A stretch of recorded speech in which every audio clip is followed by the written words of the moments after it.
Hello, good evening, and welcome to another edition of Cranky Gun Reviews. Tonight I wanted to do another Why Did I Want This Gun video, and I was trying to think through what guns do I have that I haven't done that video on yet, what one would be kind of the next in the succession of firearms that I have. I recently did the one on my 1911, and I talked about how one of the main reasons that I liked that firearm was because it was the military sidearm from about 1910, 1911, all the way up until 1985, when this particular handgun was the choice of the US military. What are we talking about? The Beretta 92, or the M9, as they called it in the military, later on the M9A2, I believe.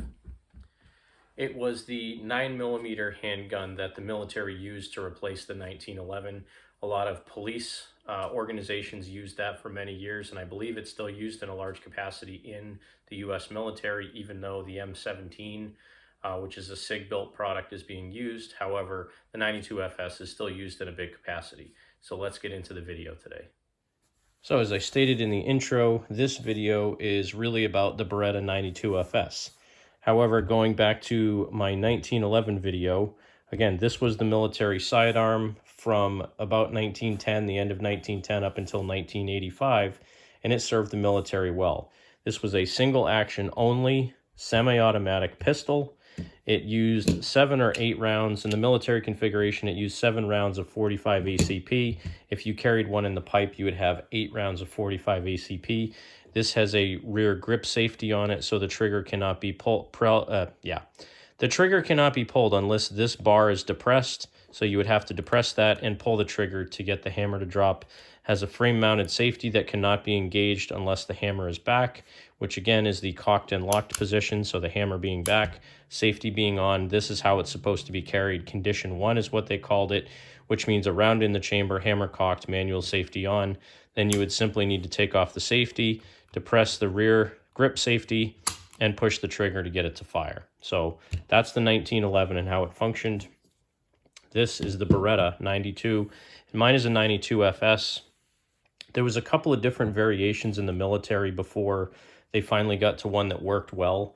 I believe they had the original M9, then they had the M9A2 and the M9A3. I believe the original M9, they had issues with the frame or the slide on these cracking because the frame is made out of an alloy aluminum and the slides are made out of steel. But after so many thousands of rounds, they had issues where, I believe it was somewhere in the frame or the back of the slide, I forget, something was cracking, causing issues. But just look a little bit at the differences between these two guns. So again, this one, single action only. You have to cock the hammer to be able to fire this. Manual safety on the outside of the gun cannot be engaged unless the hammer is back. And the 1911 has this grip safety. So the 92FS or the M9 or the M9A3, M9A2, whatever it is, this one is very different. So where the 1911 is single action only, the 92FS is double the single action. So I'm going to check, there's nothing in it. So if I were to just, and this one has a safety up further on the slide, this is also a decocker, and I'll talk about that in a minute. But if I click the safety off and I just pull the trigger on this, you can see the hammer advancing, and then the hammer falls when I get the trigger all the way back. So that's double action, where you pull the trigger, it actuates the hammer and drops the hammer all in one motion. With the 92FS, once the slide cycles, the hammer stays back, then you have a short, crisp trigger pull, which is a single action function where you're only doing one thing, and that's dropping the hammer. So the hammer goes down, slide cycles, cocks the hammer for the next round, and then you have a short, crisp trigger pull. So this is a double to single action semi-automatic pistol with the manual safety on the slide. Now the manual safety on the 92 is very different than what you have with the 1911. The 1911, you can carry it with the hammer back and put the safety on. Again, that's cocked and locked.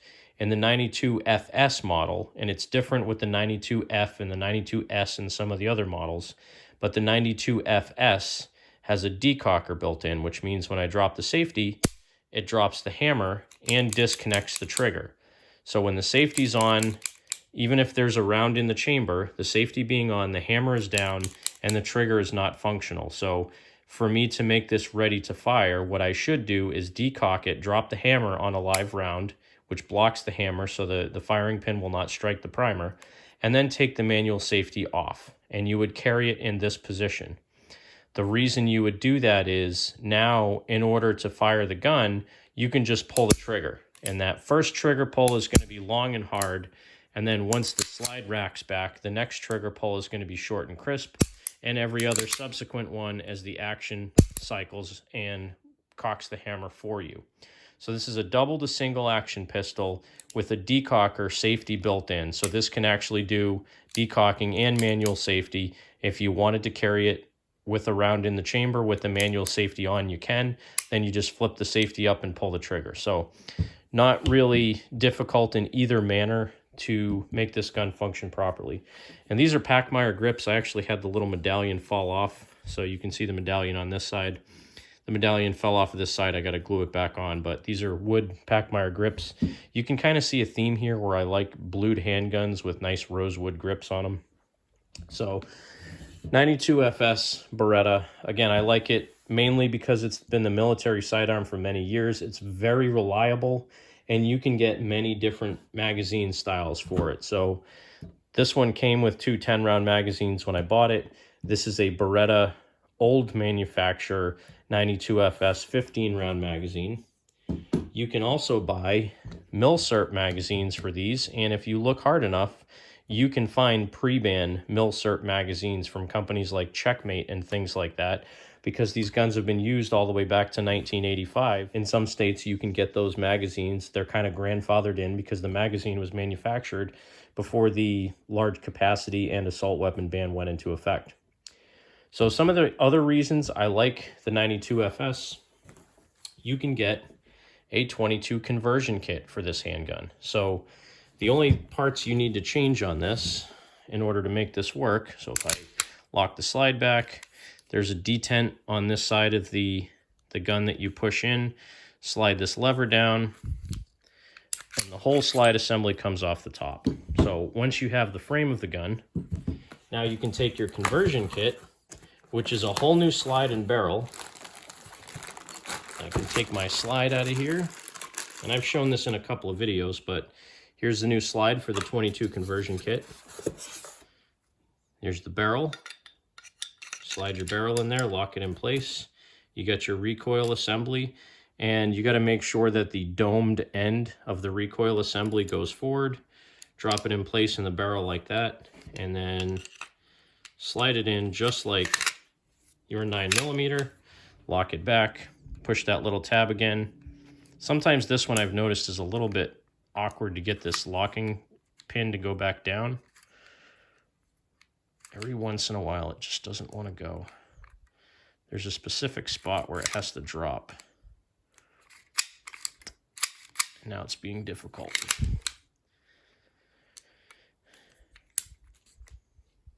Yep, there it goes. So now I've converted this into a 22 long rifle 92 FS Beretta. Functionality is the same, still has the same decocker on the slide. The safety on this is really, really stiff to engage, not so bad to disengage. And this is made, again, it says Beretta Act Maryland on it. This is actually made by Umarex. There's a couple of different companies that made these 22 conversion kits. From what I've read, the Umarex one is very reliable. And this kit that I bought came with two 10-round magazines. Even though it says 15 on this, this one's actually blocked to 10 rounds because I'm in a compliant state. So the one I bought came with two of these magazines, and it's unbelievably reliable with just about any 22 I've put in it. I ran auto match through it. I ran mini mag. I ran bulk. I think even that Winchester crappy bulk 222 round pack ammo that I have that doesn't work in anything else worked in this. You know, basically you can run anything over 1,000 feet per second through it. And I haven't tried lower velocity subsonics or anything like that, but the ammo that I've run through this has been very reliable. You get the same nice 3-dot sights that the 9mm setup has on it. So the good thing about that is if you buy the 92 FS and you buy the 9mm version, and you can get this just in a 22 as well, but if you buy the 9mm version of this gun, you can turn it into a 22 just by buying this additional slide kit. And these you can get for around $370. I think I paid $400 because it came with 2 magazines and some ammo. But you can get these slide kits for around $350 to $370. And then you can have 2 guns in one, because you just change the upper slide assembly and then it's a 22 long rifle. Again, if I flip that guy, drop the slide assembly, take it off, take the 9mm slide assembly, drop it back on here. It's a little difficult to do on camera, but now I'm a 9mm again. So it's as simple as that, converting this gun from a 9mm to a 22 and back. And I typically take all this stuff apart when I put it back in the package just to keep it in good shape. So we'll quickly do that. Try to keep my guns really nice. So that's the conversion kit. So 9mm, if you buy the 9mm, you can convert it into a 22 as well with a very simple kit. Part of the reason this gun is so reliable is the way that the rounds eject out of it. So if you open this up, you can see the entire top of this slide. You can actually see all the way down through the mag well. The entire top of this slide is wide open. So what that means is when the spent casing comes out of the chamber and ejects out of the gun, it can shoot straight out of the top of the gun. It's not being forced out one side like a lot of the other pistols. So again, you see the open port on the top of this. And again, if I look at my 1911, it has an ejection port that, you know, it's relatively straight out the top, but in this particular case, the shell casings fly out in this direction. So if I look at it from over here, the whole side of this slide is closed off, and it's only about the top 2/3 that's open, whereas on the Beretta, the entire top of the slide is wide open. So it's a lot easier to eject casings out of this. That also lends itself to reliability when it comes to shooting things like steel cased ammo or aluminum cased ammo. I have literally put every 9mm piece of garbage type of ammo through this gun that I could possibly find. I've put, Republic, I've put Wolf, I've put Talamo, I've put Blazer aluminum, and then all the high quality stuff, hollow point, flat nose, 115 grain, 124 grain, 147 grain. Everything I put through this gun has fed reliably, fired, and ejected. It's just a well-made, well-designed gun.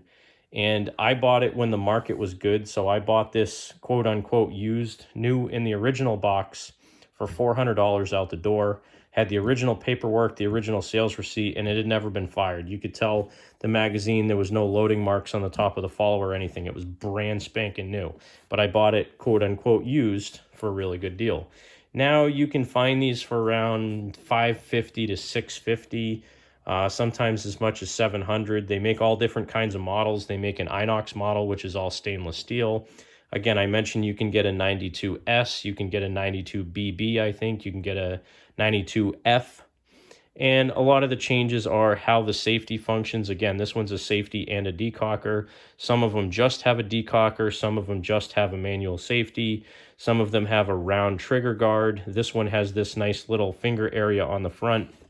It actually has some little grooves cut in there, so when you want to put your finger on the front of the trigger guard that way, or if you do the two-handed support, where I don't usually shoot that way, but if you do a two-handed support, you can put your supporting hand on the front of that where the grooves are, and it gives you a really good grip on that. So different improvements that they've had to this gun over the years. The 92FS is the model that I have, and it's just been a fantastic shooter.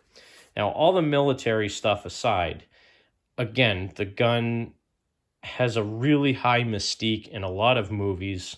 So let's jump quickly into the movies that I've seen this in and talk about another reason why I really love the Beretta 92FS. If you ask any gun nut and any movie nut what movie the Beretta 92 is most famous for, they'll probably say Die Hard. And if you ask them whether or not it's a Christmas movie, the only correct answer is absolutely. Here's some really awkwardly placed still photos of Bruce Willis as John McClane in Die Hard. This gun really was the star of the movie. And it's a great movie, lots of good action. Bruce Willis is taking down a whole bunch of terrorists in the movie, lots of cool guns. Another one of my favorite movies where the 92FS has a brief cameo is Behind Enemy Lines with Owen Wilson and Gene Hackman. Now, Owen Wilson and Gene Hackman are not my favorite actors. Personally, I think Owen Wilson is a little bit weak in a lot of the roles he plays, but in this particular movie, I loved both of them. Their roles worked really well, and the 92FS was carried by the pilot, and it was stolen by one of the insurgents, and then Owen Wilson ended up with it at the end of the movie. So, really nice part in that movie. Next movie that I wanted to have as an honorable mention is The Rock with Nick Cage, Sean Connery, and Ed Harris. The only reason I put it in here is because I just watched it last week, and there were a few parts of the movie where not only the bad guys, the military people who are taking over Alcatraz, had 1911s, but Nicolas Cage had one as well. And, there's some really bad one-liners in this movie, but it's really not that bad of a movie. I mean, it was the 1990s when it came out after all. Now, last but not least in my list, if you ask me what the best movie with the Beretta 92FS, it would have to be Lethal Weapon with Danny Glover and Mel Gibson. There's some parts of the movie where Mel Gibson was very sorrowful and wanted to unlife himself, but after he got over that, he turns out to be Riggs, the crazy off-the-wall cop that goes around with a Beretta 92FS. It's his sidearm throughout the whole movie. It's a phenomenal movie. I love it. He's crazy. And, they had several other movies after that. I think 2, 3, and 4, they were all pretty good. How could anyone hate Lethal Weapon with Mel Gibson's awesome puffy hair? I mean, come on. Well, that's going to do it for today's video on the Beretta M9 or the 92FS pistol. Thanks for joining me. I really appreciate you coming along and watching these videos. I know they can tend to be a little bit tedious and lengthy. This one's probably gone on much longer than I expected it to, but like I've said before, when I get on camera, sometimes I just can't stop talking. I always think I don't really have a lot to talk about until I start talking, and then I can't stop. So again, thanks for watching another edition of Cranky Gun Reviews, this edition of Why Did I Want This Gun? And the gun in question this time around is the Beretta 92FS or the M9 pistol in 9mm with the 22 conversion kit, because that makes it twice the gun for not double the money. Thanks again for watching. God bless America. Make sure you support your two-way rights. And you remember, when somebody tells you to give up some of your freedom for the greater good, that freedom is the greater good. And now more than ever, you need to fight for your two-way rights, especially with all the stuff that's going on in Ukraine and Russia, with Ukraine arming their citizens. People know that an armed populace is hard to conquer. So again, keep vigilant, keep safe, make sure you support your two-way rights. Have a great night.